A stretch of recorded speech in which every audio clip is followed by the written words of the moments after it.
ഇസ്ലാം വിവാഹത്തെ നോക്കിക്കാണുന്നത് ഒരു പരിശുദ്ധമായ കർമ്മമായിട്ടാണ്, ഒരു ഇബാദത്തായിട്ടാണ്. വൈവാഹിക രംഗത്തെ ഇല്ലായ്മ ചെയ്യുവാനുള്ള ബോധപൂർവമായ പരിശ്രമങ്ങൾ നടന്നുകൊണ്ടിരിക്കുന്ന ഈ കാലഘട്ടത്തിൽ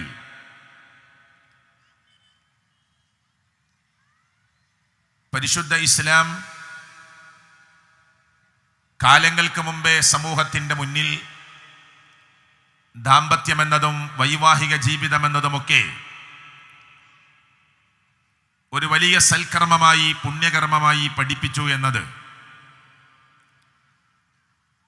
ഈ ചർച്ച ചെയ്യുന്ന സമയത്ത് നാം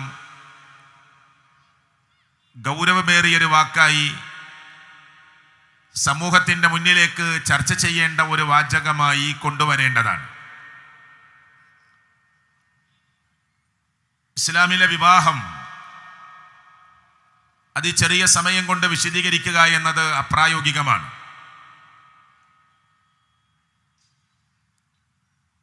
ഖുർആൻ വിവാഹത്തെ പഠിപ്പിക്കുമ്പോൾ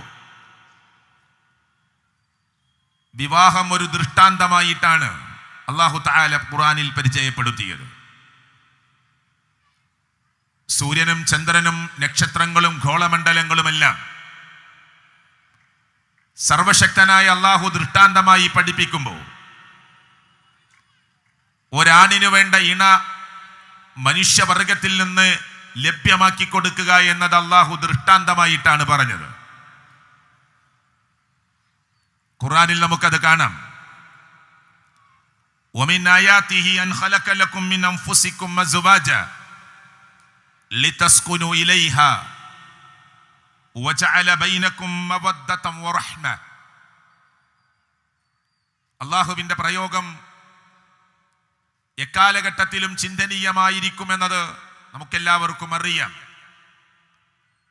അവിടെ അല്ലാഹു പ്രയോഗിച്ചത് وَمِنْ آيَاتِهِ أَنْ خَلَقَ لَكُم مِّنْ أَنفُسِكُمْ أَزْوَاجًا.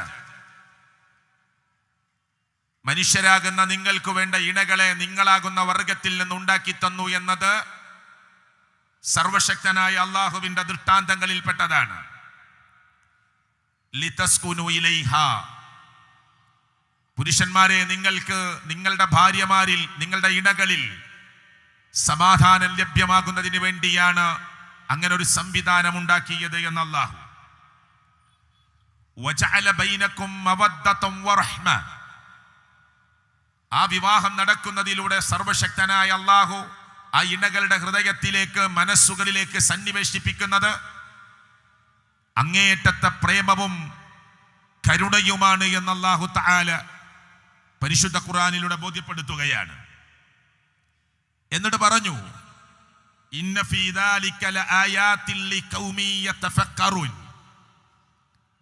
ഇതിൽ ചിന്തിക്കുന്ന ആളുകൾക്ക് ദൃഷ്ടാന്തമുണ്ട്.